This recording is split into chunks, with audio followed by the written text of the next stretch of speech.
જાપાનનું best seller પુસ્તકનું નામ છે the complete manual on committing suicide. આત્મહત્યા કરવાની સંપૂર્ણ માર્ગદર્શિકા વાળું પુસ્તક, અને ખૂબ વેચાઈ ગયું છે. એક વર્ષમાં 3.5 લાખ પ્રતો વેચાઈ ગઈ.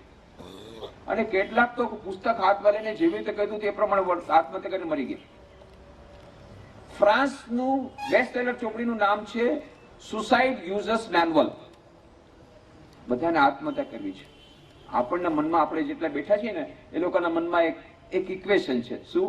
H is directly proportional to M, where H is equal to happiness and M is equal to money. આપણા જીવનમાં જેટલો પૈસો આવશે એટલા આપણે સુખી થશું. પણ સ્ટેટિસ્ટિકલ એનાલિસિસ શું કહે છે? સ્ટેટિસ્ટિકલ એનાલિસિસ કહે છે કે આખા વિશ્વમાં 3 દેશો એવા છે જેની પર કેપિટા ઇન્કમ સૌથી વધારે છે: અમેરિકા, જાપાન અને સ્વીડન. અને 3 દેશો એવા છે જ્યાં સૌથી વધારે આત્મહત્યા લોકો કરી રહ્યા છે. એ દેશનું નામ શું છે? અમેરિકા, જાપાન અને સ્વીડન. અને 3 દેશો એવા છે જ્યાં લોકો માનસિક રીતે પાગલ થઈ રહ્યા છે, વધારે મેન્ટલ હોસ્પિટલમાં જઈ રહ્યા છે, સાયકિક પેશન્ટ બની રહ્યા છે, માનસિક રોગોનો શિકાર બની રહ્યા છે. એ 3 દેશોના નામ શું છે? અમેરિકા, જાપાન અને સ્વીડન. તો ઇક્વેશન શું થયું? H is inversely proportional to M. જે દેશમાં જેટલો પૈસો વધારે એટલા લોકો વધારે દુખી છે. દુખી ન હોય તો કે આત્મહત્યા કરે, દુખી ન હોય તો સાયકિક પેશન્ટ બને. તો કહેવાનો અર્થ નથી કે આપણા જીવનમાં પૈસાનું મહત્વ નથી. કહેવાનો અર્થ નથી કે આપણે આર્થિક પ્રગતિ નહીં કરવી જોઈએ, ના.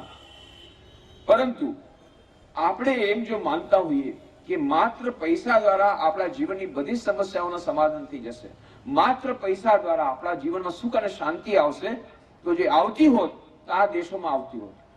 કહેવાનો અર્થ શું છે?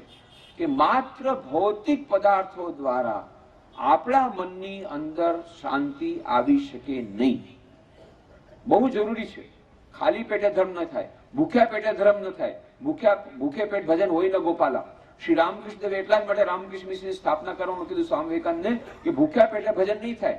તમે ગમે એટલું એક ભૂખ્યાને કહેશો તું ભજન કર, એ નહીં કરે. એનું મન તો ત્યારે રોટલીમાં છે. પરંતુ ભૂખ્યા પેટે જેમ ભજન નહીં થાય, માત્ર ભર્યા પેટે પણ ભજન નહીં થાય. કેટલા વધારે તમે ભરી લીધું પછી ઊંઘ, તમારે સીધું સુઈ જ જવાનું, ભજન નહીં થાય. તો યુક્ત આહાર વિહારસ્ય યુક્ત ચેષ્ટસ્ય કર્મસુ યુક્ત સ્વપ્નાવબોધસ્ય યોગો ભવતિ દુઃખા. એ ગીતાનો સંદેશ છે. યુક્ત આહાર અને વિહાર કરો, પણ મિનિમમ થોડુંક તો ખાવાનું હોવું જ જોઈએ. પણ ભૌતિક ખોરાક જે મહત્વનો છે એનાથી વધારે આપણે મહત્વનો છે માનસિક ખોરાક. એ માનસિક ખોરાક શું છે? ગાંધીજી કહે છે પ્રાર્થના મારો માનસિક ખોરાક છે. પ્રાર્થના, ધ્યાન, આધ્યાત્મિક સાધના એ આપણે કરતા નથી. કેમ? ટાઈમ નથી. જમવાનો ટાઈમ છે, સુવાનો ટાઈમ છે, ટીવી જોવાનો ટાઈમ છે, સિરિયલ જોવાનો ટાઈમ છે, બધાય માટે ટાઈમ મળે છે. પણ જયારે આપણે પ્રાર્થનાનું કહીએ કે આધ્યાત્મિક સાધનાની વાત કરીએ કે સારી ચોપડી વાંચવાની છે, કોઈ પ્રેરણાદાયી પુસ્તક વાંચવું નથી, એને ટાઈમ નથી. બધા યુવાનોનો એક જ ટ્રમ્પ કાર્ડ છે. મોટાનો પણ એ ટ્રમ્પ કાર્ડ છે, પણ યુવાનોનો ખાસ ટ્રમ્પ કાર્ડ છે. ભાઈ સ્વામીજી તમને શું ખબર પડે, તમે તો આ બેઠા, તમને શું ખબર પડે? અમને કેટલા બધા અમને તો ક્લાસીસ કરવાનો હોય. પહેલાના જમાનામાં તો અમારા સમયમાં યદી જો કોઈ ટ્યુશન કરવા જાય તો પૂછે ગગલા કેટલી વાર ફેલ થયો તો કે તારે ટ્યુશન કરવા પડે છે. અને હવે કે મારો દીકરો 4 ટ્યુશન કરે છે, મારો દીકરો તો 5 ટ્યુશન. ઓ તમે તો વધારે મહાન ગણાવો, 5 ટ્યુશન કરો છો. કોઈ જાતનું એને થોડું પણ ધૈર્ય નથી કે ભાઈ જીવનનું લક્ષ્ય શું છે, શા માટે આપણે પૃથ્વી પર આવ્યા છીએ. આ કોઈ પણ જાતની ટ્રેનિંગ દેવા. એટલા માટે આ એજ્યુકેશન, એની પાછળ આપણું શિક્ષણ જવાબદાર છે, આપણે માતા પિતા જવાબદાર છે, વાલીઓ જવાબદાર છે, સમાજ જવાબદાર છે, સૌથી વધારે જવાબદાર છે આપણું મીડિયા છે, એ જવાબદાર છે. પણ આખું એટીટ્યુડ એ યુવા વર્ગનું બદલાઈ ગયું છે. આવા સમયમાં પ્રકાશ કોણ આપશે? Who will give the search light? A search light આપશે સ્વામી વિવેકાનંદ. સ્વામી વિવેકાનંદે કહ્યું હતું કે આપણી બધી સમસ્યાઓનું એકમાત્ર સમાધાન છે. શું છે સમાધાન? Education. Education, education alone is the panacea of all our evils. આપણી બધી સમસ્યાઓનું એકમાત્ર સમાધાન છે શિક્ષણ. પણ કેવી જાતનું શિક્ષણ? જે જાતનું શિક્ષણ આપણે સ્કૂલ કોલેજોમાં આપી રહ્યા છીએ અત્યારે, એવું શિક્ષણ સ્વામી વિવેકાનંદ નહોતા ચાહતા. સ્વામી વિવેકાનંદ શું કહેતા હતા, કેવું શિક્ષણ જોઈએ? સ્વામી વિવેકાનંદ કહ્યું, what we want is man making education, character building education. મનુષ્ય નિર્માણકારી શિક્ષણ જોઈએ, ચરિત્ર નિર્માણ વાળું શિક્ષણ જોઈએ. અને હું ક્યારેક મજામાં કહું છું ને, આપણે આજે આપી રહ્યા છીએ એ મનુષ્ય નિર્માણકારી શિક્ષણ નથી આપી રહ્યા, રાક્ષસ નિર્માણકારી શિક્ષણ. Not man making, money making education. Not man making education, demon making education. રાક્ષસ નિર્માણકારી શિક્ષણ. રાક્ષસ એટલે કોણ? પેલા બે શિંગડાવાળા રાક્ષસ નહીં જે તમે ટીવીમાં જુઓ છો. આ નવા રાક્ષસ છે ને, મોડર્ન રાક્ષસ અને રાક્ષસી, એ તો મોડર્ન ડ્રેસમાં આવે. આ રાક્ષસી કોણ છે? ભર્તૃહરિ કહે છે. ભર્તૃહરિ આપણે બધા આપણા દેશમાં મોટા વિચારક થઈ ગયા. એમણે નીતિ શતકમ નામનો ગ્રંથ લખ્યો. એમાં કહે છે 4 પ્રકારના મનુષ્ય સમાજમાં હોય છે. કયા કયા 4 પ્રકારના? એકે સત્પુરુષા પરાર્થ ઘટકા સ્વાર્થાન પરિત્યજ્ય સામાન્યસ્તુ પરાર્થ મુદ્યમ અવ્રત સ્વાર્થ અવિરોધેનયે તેમી માનવ રાક્ષસાહ પરહિતમ સ્વાર્થાય નિજ્ઞંતિયે ये નિજ્ઞંતિ નિરર્થકમ પરહિતમ તે કે ન જાનીમય. કહે છે 4 પ્રકારના મનુષ્યો. પહેલાનું નામ આપ્યું સત્પુરુષ. એ કેવા હોય? પોતાની જાત ઘસીને બીજાની સેવા કરે, સત્પુરુષ. બીજા સામાન્ય મનુષ્ય. એ કેવા હોય? પહેલા પોતાનો સ્વાર્થ જોઈએ, પછી બીજાની સેવા કરે. ત્રીજા માનવ રાક્ષસા. દેખાય છે મનુષ્ય જેવા પણ છે રાક્ષસ. એ કેવા? પોતાના નાનકડા સ્વાર્થને ખાતર બીજાનું ગમે એટલું નુકસાન કરવા તૈયાર થાય. આ છે માનવ રાક્ષસા. એક એક્ઝિક્યુટિવ એન્જિનિયર શું કરે? ટેબલની નીચેથી 10 લાખ રૂપિયા લઈ લે અને પેલા બિલ્ડરને કહે, તું તારે સિમેન્ટમાં જેટલી રેતી ભેળવી ભેળવ, પણ મને 10 લાખ રૂપિયા દઈ દે. અને પેલો બિલ્ડર પછી એ ડેમ બનાવે, ચેક ડેમ, સરકારનો ચેક ડેમ બનાવે, અને એમાં સિમેન્ટ બહુ ઓછી, રેતી જ રેતી. અને જોરદાર વરસાદ આવે, ડેમ ખતમ, ડેમ તૂટી જાય, હજારો માણસો બેઘરબાર થઈ જાય, સેંકડો માણસો મરી જાય, કરોડો રૂપિયાનું દેશને નુકસાન થઈ જાય. પણ પેલો इंजीनियर શું કે છે? एग्जीक्यूटिव इंजीनियर, कोई बात नहीं, मुझे तो 10 लाख रुपए मिल गया, मेरा तो मकान बन गया, देश मेरा तो मकान बन गया 10 लाख रुपए में, देश जाए भाड़ में, समाज जाए भाड़ में. આ છે માનવ રાક્ષસા. પ્રત્યેક ક્ષેત્રમાં આવા માનવ રાક્ષસા છે. અને તમે પોતે જુઓ છો, મારે કોઈ એને માટે કોઈ ઉદાહરણ દેવાની જરૂર નથી. દરેક ક્ષેત્રમાં આવા માનવ રાક્ષસા છે. પોતાના નાનકડા સ્વાર્થને ખાતર લાંચ લે છે, દેશને સમાજને નુકસાન પહોંચાડે છે. કેટલો બધો ભ્રષ્ટાચાર ચારે તરફ છે. ભ્રષ્ટાચાર ભ્રષ્ટાચાર ભ્રષ્ટાચાર. બિચારા 5000 ઉપવાસ કરીને મરી જશે છેવટે, તો આ કાંઈ થવાનું નથી. એટલા બધા રંગાઈ ગયા છે ભ્રષ્ટાચારથી. એવી મજા ભ્રષ્ટાચારમાં આવી રહી છે. જોકે કર્મનો સિદ્ધાંત છે, કર્મનો સિદ્ધાંત અક્ષુણ છે. જેવું કરશો તેવું પામશો, જેવું વાવશો તેવું લણશો. આંબલીનું ઝાડ વાવશો આંબલી મળશે, કેરીનું ઝાડ કેરી વાવશો કેરી મળશે. આજકાલના યુવાનો તો બહુ ઇન્ટેલિજન્ટ હોય. હું જયારે સ્કૂલ કોલેજમાં જ્યાં બધી વાતો કરું કર્મ સિદ્ધાંતથી, સ્વામીજી તમે ખોટા બોલા છો. મેં છે ને ગઈકાલે કેરીનું ઝાડ વાવ્યું, પણ મને તો આંબલી મળી. ભાઈ ક્યારે વાવ્યું? ગઈકાલે. તો તે કેરીનું ઝાડ વાવ્યું ને કેરી તને મળશે, પણ આજે નહીં મળે, 10 વર્ષ પછી મળશે. અને આજે આંબલી મળી રહી છે એ તે પોતે વાવેલી 10 વર્ષ પહેલાની આંબલી અત્યારે તને મળી રહી છે. એ છે ને, મારા પિતાજી તો બહુ ઈમાનદાર છે, એ તો હંમેશા સાચું જ કરે છે અને છતાં સ્કૂટર ચલાવે છે. અને એમની સાથે જે છે વાત કરે છે, એ ટેબલ નીચેથી રૂપિયા લે છે ને મોટર ગાડીમાં ફરે છે. ક્યાં છે તમારો કર્મનો સિદ્ધાંત? ધૈર્ય રાખો, ધૈર્ય રાખો. 10 વર્ષ પછી તમારા પપ્પા ગાડી ફેરવતા હશે ને પેલો તિહાર જેલમાં હશે. કર્મનો સિદ્ધાંત અક્ષુણ છે, પણ તરતો તરત નહીં મળે. તમે કેરીનું ઝાડ વાવ્યું છે ગઈકાલે, મળશે, આજે નહીં, 10 વર્ષ પછી. કોઈ ઝાડ 5 વર્ષ પછી આવે, કોઈ 10 વર્ષ પછી આવે. ધૈર્ય રાખો, પણ મળશે અવશ્ય. અને ચક્રવૃદ્ધિ વ્યાજ સાથે મળશે, વિથ કમ્પાઉન્ડ ઇન્ટરેસ્ટ, સાધારણ વ્યાજથી નહીં. જે કંઈ તમે આપશો આમાં સાધારણ વ્યાજ નથી, ચક્રવૃદ્ધિ વ્યાજ સાથે મળશે. જો સારું કર્યું હશે એ પણ ચક્રવૃદ્ધિ વ્યાજ, ખરાબ કર્યું છે એ પણ ચક્રવૃદ્ધિ વ્યાજ. ક્યાં છે રાજા રાણી? ખબર નથી હો મને. રાજા તો છૂટી ગયો, રાણી છૂટી ગઈ, રાજાનું ખબર નથી. જે કઈ આ બધા રાજા રાણી બધા ક્યાં છે? બધા તિહાર જેલમાં. જોયો, મળી આવો. મજા તો બહુ કરી, એક દિવસ મજા નીકળવાની છે. કર્મ સિદ્ધાંત અક્ષુણ છે. જે કઈ હોય, આ માનવ રાક્ષસા પોતાના નાનકડા સ્વાર્થ ખાતર બીજાનું ગમે એટલું નુકસાન કરવા તૈયાર થાય, એનું નામ માનવ રાક્ષસા. અને ભર્તૃહરિ કે છે 4થા પ્રકારના મનુષ્ય છે, પણ માથું ખૂબ ખજવાડ્યું, નામ જળતું નથી. તે કે ન જાની મહે. હવે એનું નામ શું આપું? પહેલાનું નામ સત્પુરુષ, બીજાનું સામાન્ય મનુષ્ય, ત્રીજાનું નામ માનવ રાક્ષસા. આ તો માનવ રાક્ષસા કરતા ખરાબ છે. હવે એનું નામ મારે શું આપવું તે કે ન જાણી મેં. એનું નામ હું નહીં આપું, તમને કામ બતાવી દઉં. ત્રીજા પ્રકારને એવા હોય પોતાના નાનકડા સ્વાર્થને ખાતર બીજાનું ગમે એટલું નુકસાન કરવા તૈયાર થઈ જાય, આ માનવ રાક્ષસા. અને ચોથા પ્રકાર તો એવા હોય કે પોતાનો કોઈ ફાયદો ન થતો હોય, બીજાને નુકસાનમાં જઈને આનંદ આવે. એટલે કોઈના ઘરમાં આગ લાગે બહુ મજા આવી, અરે પણ તમને કઈ ફાયદો ના, એના ઘરમાં આગ લાગે મને બહુ મજા આવી. એને બીજાનું કઈ નુકસાન થાય એમાં જ એને આનંદ આવે, પોતાને કોઈ ફાયદો નથી થતો. રાક્ષસ તો એવા છે કે પોતાના નાનકડા ફાયદાને ખાતર ગમે એટલું નુકસાન કરે. આ તો રાક્ષસ કરતા આગળ છે. કોઈ પૂજાને ફાયદો નથી થતો પણ બીજાને નુકસાનમાં જઈને આનંદ આવે. આ છે ચોથા પ્રકારના. એ ચોથા પ્રકારનું નામ નથી આવડતું એમ ભર્તૃહરિ કહે છે. આ 4 પ્રકારના મનુષ્યની વાત નીતિશતકમમાં ભર્તૃહરિ કરે છે. અને મેં હમણાં લેટેસ્ટ રિસર્ચ કરી છે 5મા પ્રકારના. ભર્તૃહરિ સમયમાં નહીં હોય કદાચ. હવે આ નવું રિસર્ચ કર્યું મેં. 5મા પ્રકાર. હવે એનું નામ તો હું નહીં આવડે, તે કે ન જાણી મેં. નામ હું નહીં આપી શકું કારણ કે ચોથાનું નામ નથી. 5નું નામ ક્યાંથી આવે? નામ તમે આપી દો, કામ બતાવી દો. ચોથા પ્રકારને એવો હોય પોતાનો કોઈ ફાયદો ન થતો હોય, બીજાને નુકસાનમાં જેને આનંદ આવે. 5મા પ્રકારને એવા છે કે બીજાના નુકસાનમાં એટલો બધો આનંદ આવે કે પોતાનું નુકસાન કરે, બીજાનું નુકસાન કરે. એટલે શું કરે? એરોપ્લેનમાં બેસી ગયા, એરોપ્લેન બેસીને ધમ જઈને ઢગટકાયું વર્લ્ડ ટાવર સાથે. હા, 5000 को मार डाला. पर હું મરી ગયો, કઈ વાંધો નહીં, 5000 को मार डाला. ક્યાં મજા આ ગયા છે કે નહીં? આ ટેરરિસ્ટ લોકો પોતે મરી જાય છે બિચારા, પણ તો એને બીજાને મારવામાં એટલો આનંદ છે કે પોતે મરીને બીજાને મારે છે. હું ભલે મરી જાઉં પણ સામે વાળા બહુ આનંદ આવે છે, મારવામાં બહુ આનંદ આવે. તો પોતે મરી જાય, મારી એક આંખ ભલે ફૂટી જાય. એ તમે શંખવાળી વાર્તા સાંભળી હશે. મારી પાસે ટાઈમ નથી, ટાઈમ તો પૂરો થવા ગયો. તમે શંખવાળી વાર્તા સાંભળી હશે. પેલો માણસ પેલો ગ્રેજ્યુએટ થઈ ગયો હતો. આજકાલના યુવાનોને બેરોજગારી હવે તો ઓછું થઈ ગયું, તો પણ છે.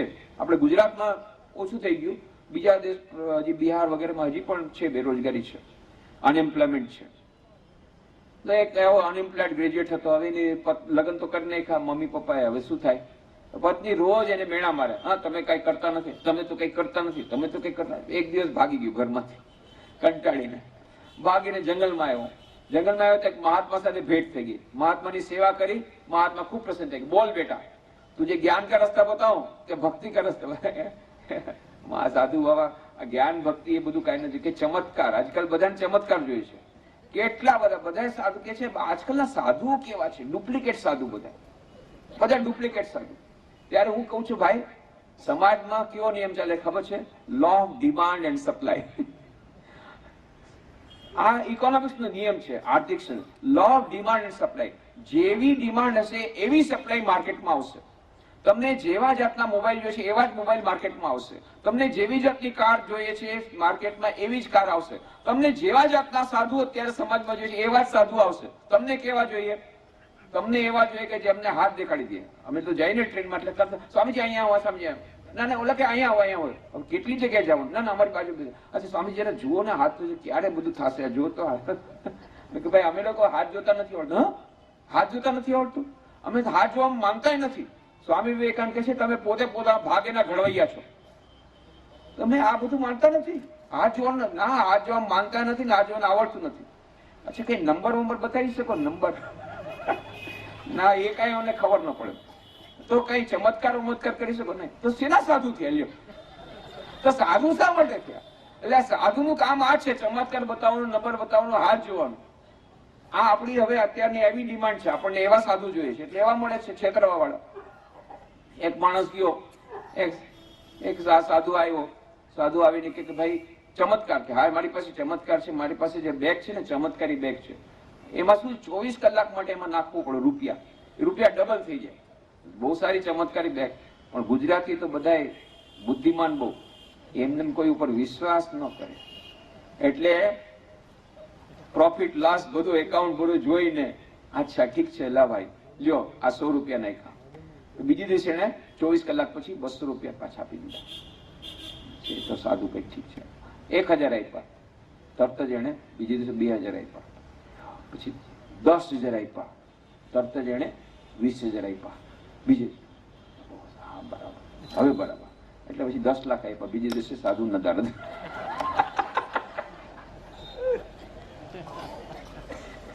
પછી આજકાલના સાધુઓ તો જુઓ કેવા છે, ઠગ આવ્યા ઠગ, આવી તમને છેતરી ગયા. હવે તમે જુઓ લો ઓફ ડિમાન્ડ સપ્લાય, તમારે કેવા સાધુ જોઈએ? તમે ચમત્કાર વાળા જોઈએ, બરાબર?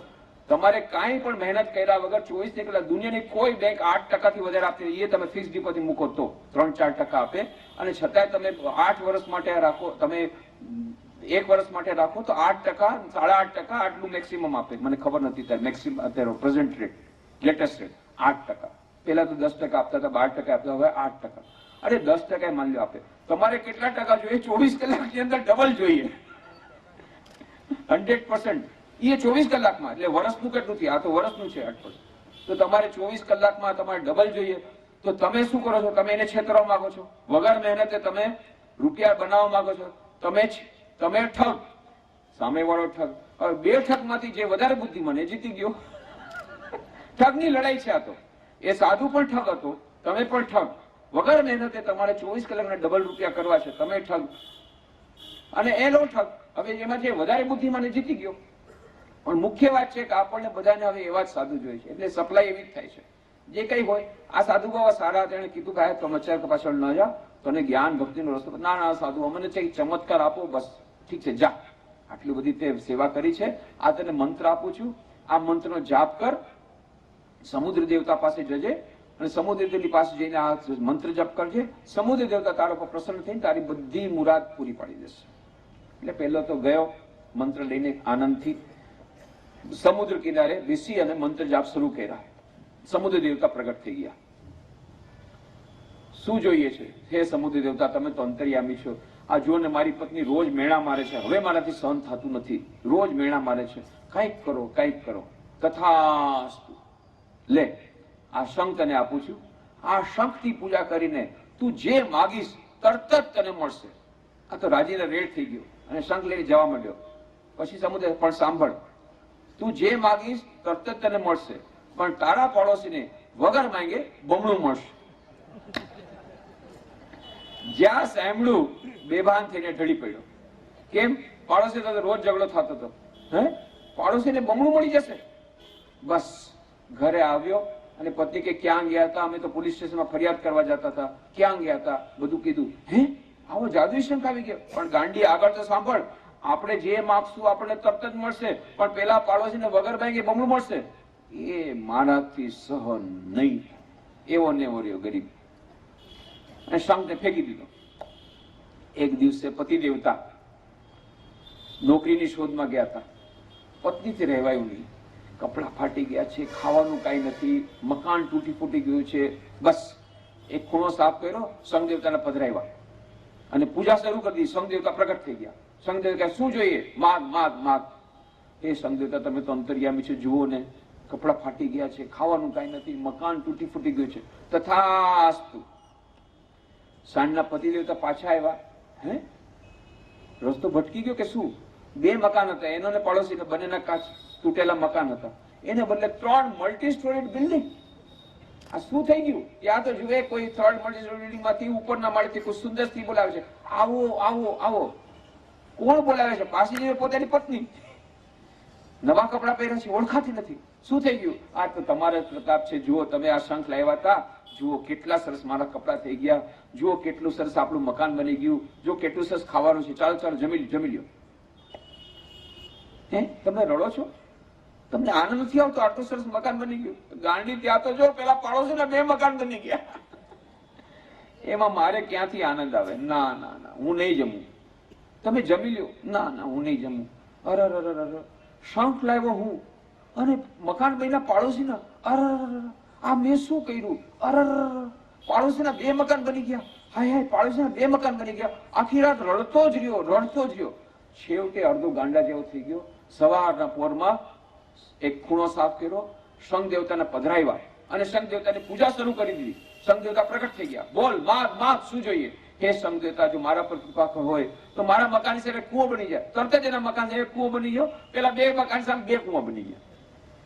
હે શંખ દેવતા, જો મારા પર તમે બહુ જ કૃપાવાન હો, મારી એક આંખ ફોડી નાખો. એટલે એની આંખ ફૂટી ગઈ. એટલે પાડોશીની બંને આંખી ફૂટી ગઈ, આંધળો થઈ ગયો અને કૂવા પડીને મરી ગયો. અને એવો નાચવા માંડી.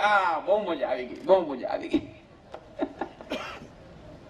આ છે પાંચમા પ્રકારના. પોતાની આંખ ફોડીને પણ પાડોશીને મારી નાખે, પોતાનું નુકસાન કરે, બીજાનું નુકસાન કરે, એટલો આનંદ આવે ને બીજાના નુકસાનમાં. આ છે પાંચમા પ્રકારના. અત્યારે આપણા સમાજમાં માનવ રાક્ષસો છે, ભ્રષ્ટાચાર વાળા છે. ચોથા પ્રકારના છે, પાંચમા પ્રકારના છે. સામાન્ય મનુષ્ય બહુ ઓછા છે અને સત્પુરુષ માઇક્રોસ્કોપ થી જોવા પડે, માઇક્રોસ્કોપિક માઇનોરિટી. એટલા માટે સ્વામી વિવેકાનંદ કહ્યું હતું, what we want is man making education, character building education. મનુષ્ય નિર્માણકારી શિક્ષણ જોઈએ, ચરિત્ર નિર્માણ વાળું શિક્ષણ જોઈએ. આજે સમસ્ત વિશ્વમાં આની જરૂર છે, આપણા દેશમાં વધારે જરૂર છે. ટ્રાન્સપરન્સી ઇન્ટરનેશનલે સર્વે કરીને જોયું કે 10 મહાન દેશો છે જ્યાં સૌથી વધારે ભ્રષ્ટાચાર છે, અને એમાંનો એક દેશ છે મેરા ભારત મહાન. સૌથી વધારે ભ્રષ્ટાચારી દેશોમાં નામ છે. સ્વામી વિવેકાનંદ ચાહતા હતા ભારત એટલું મહાન બનશે કે એની પ્રાચીન મહિમા મ્લાન થઈ જશે, તો કોણ જાણે ક્યારે થશે, પણ ભ્રષ્ટાચારમાં તો મહાન બની ગયા. એક તો થઈ ગયું આપણું ટાર્ગેટ પૂરું, ભ્રષ્ટાચારમાં આગળ મોખરે આવી ગયા.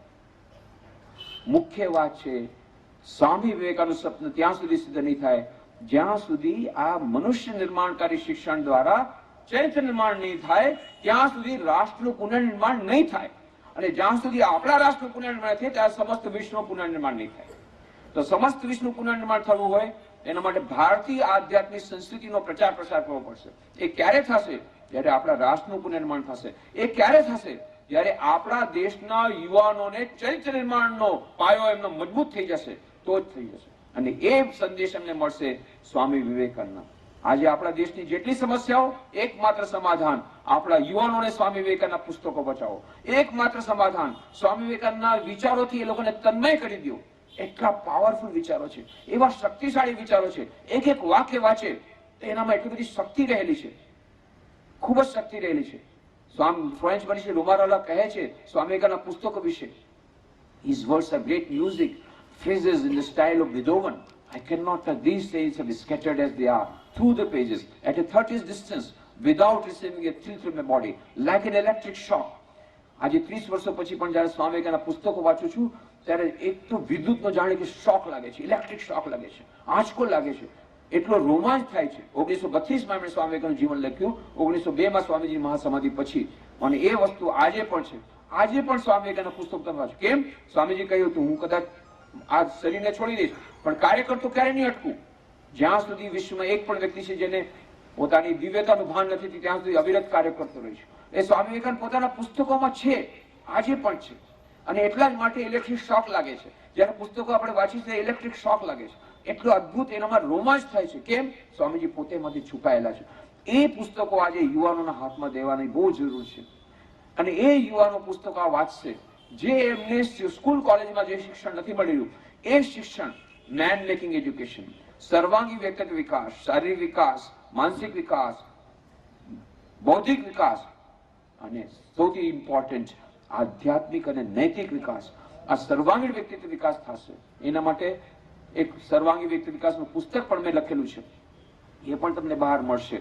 ખાસ કરીને યુવાનોને વાંચવા જેવું. એમાં સર્વાંગી વ્યક્તિત્વ વિકાસની મેં વાત કરી છે. સ્વામી વિવેકાનંદના સંદેશ અનુસાર શારીરિક, માનસિક, બૌદ્ધિક, નૈતિક અને આધ્યાત્મિક વિકાસ. એના માટે પંચશીલની મેં વાત કરી છે. આત્મવિશ્વાસ, સેલ્ફ કોન્ફિડન્સ, આત્મનિર્ભરતા, સેલ્ફ રિલાયન્સ, આત્મજ્ઞાન, સેલ્ફ નોલેજ, આત્મસંયમ, સેલ્ફ કંટ્રોલ અને આત્મત્યાગ, સેલ્ફ સેક્રિફાઈસ.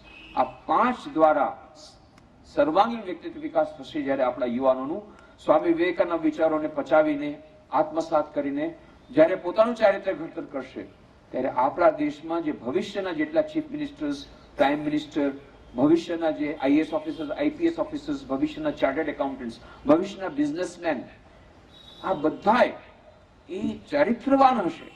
અને જ્યારે એ ચારિત્રવાન બનશે તો કેરેક્ટર બિલ્ડિંગ જ્યારે થઈ જશે આપણા સિટીઝન્સનું, તો રાષ્ટ્ર પુનર્નિર્માણ પોતાની મેળે થઈ જશે.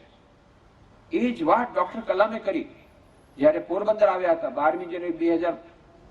અમે ફરીથી એમને બોલાવવાના છે વડોદરામાં, પણ હું જ્યારે પોરબંદર હતો ત્યારે 2 વાર આવ્યા હતા ડોક્ટર કલામ.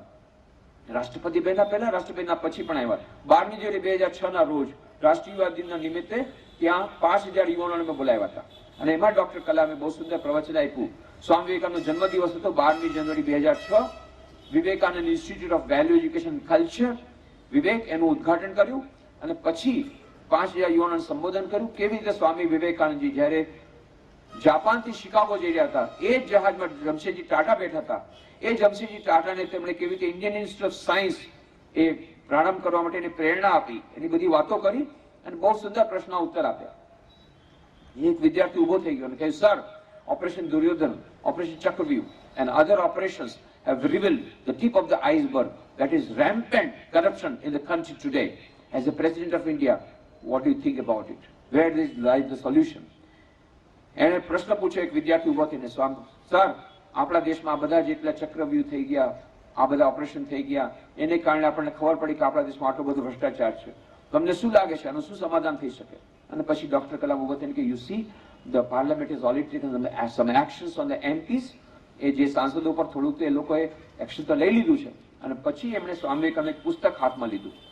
પુસ્તક હાથમાં લઈ અને એમાંથી એમણે વાંચન શરૂ કર્યું, જેમાં સ્વામી વિવેકાનંદ પોતે કહે છે, no number of parliament acts can make a nation good, can make a nation great.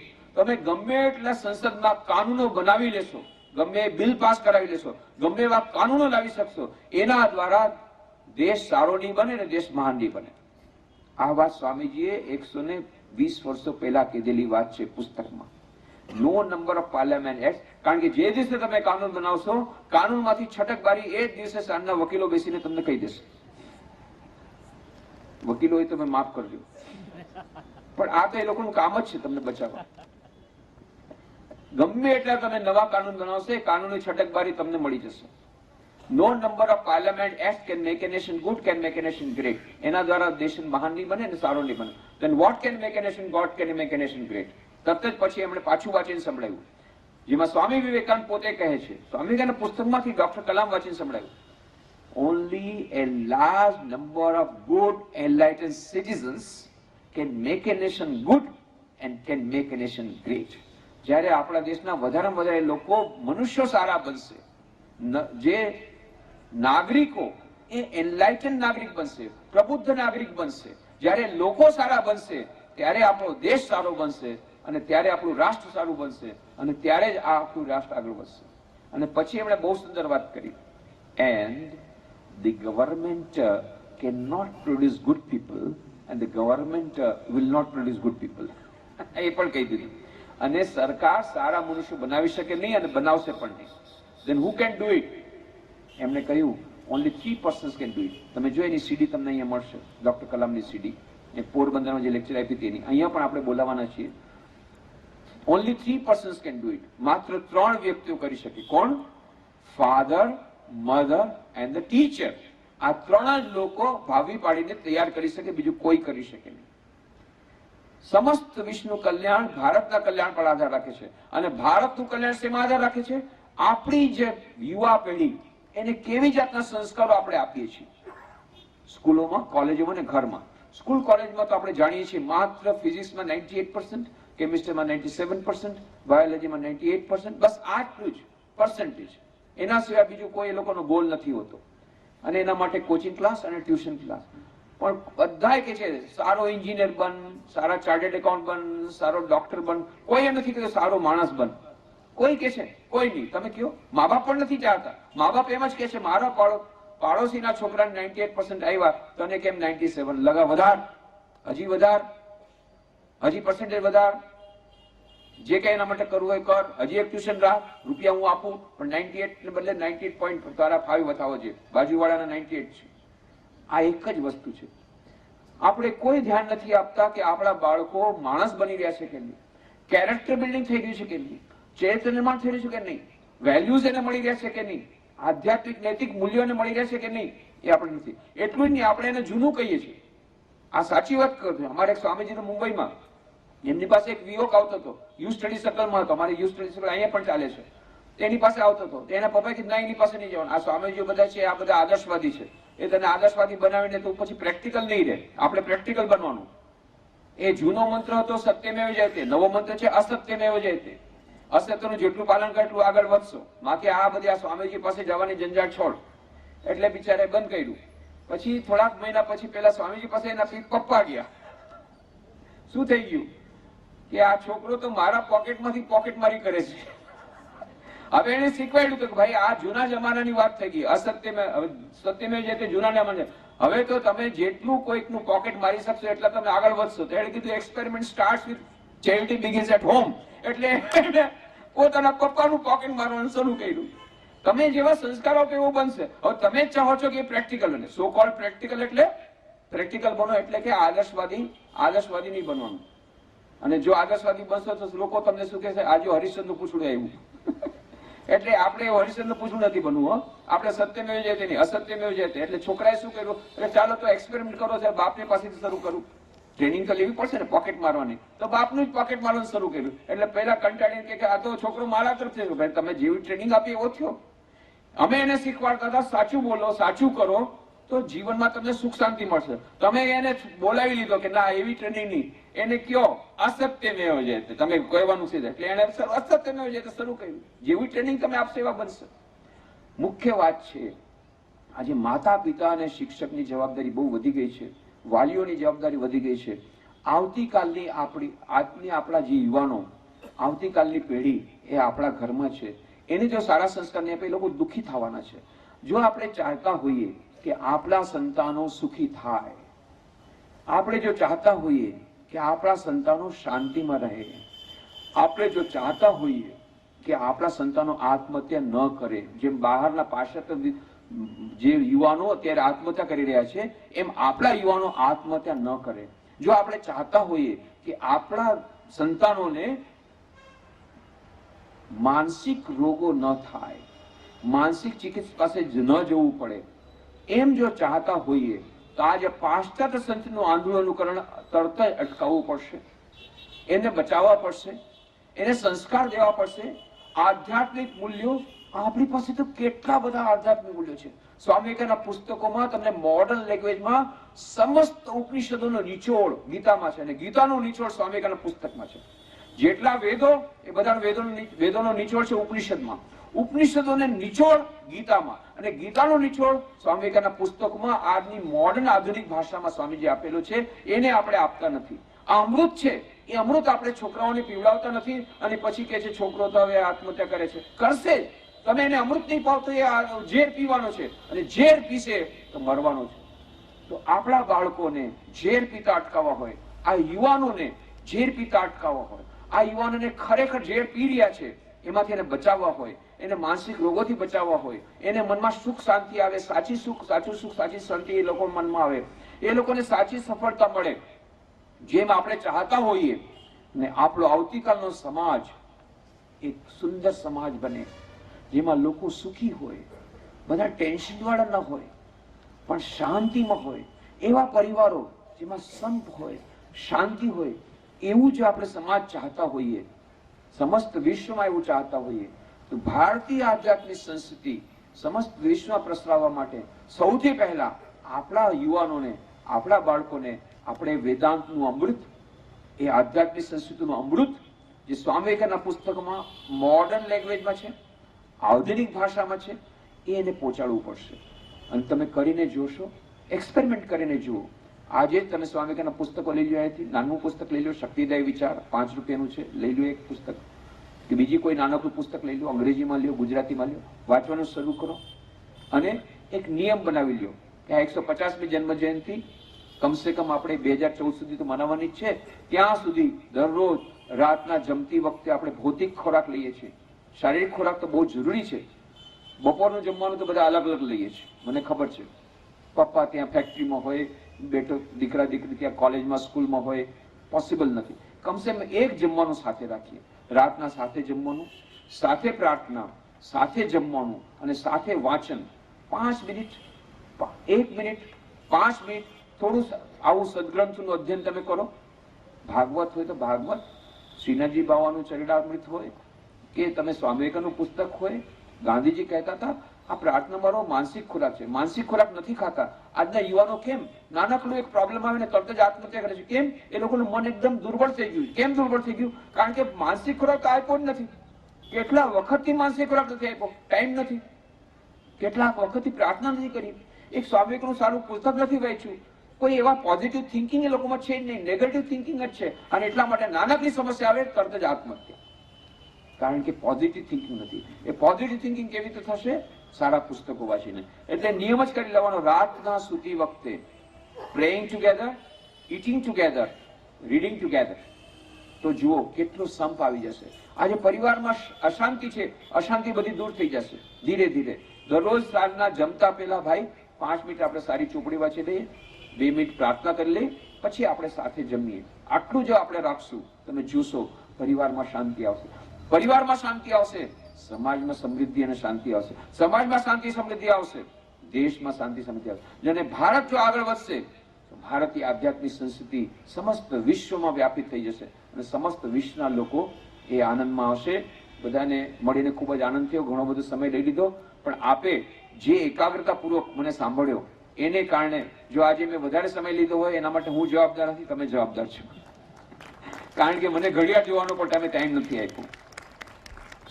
પણ તમે જે એકાગ્રતાપૂર્વક બધું સાંભળ્યું એનાથી મને ખૂબ જ આનંદ થયો. જે એકાગ્રતા સાથે તમે બધું સાંભળ્યું છે ખૂબ જ આનંદ થયો. બધાને મળીને ખૂબ જ આનંદ થયો.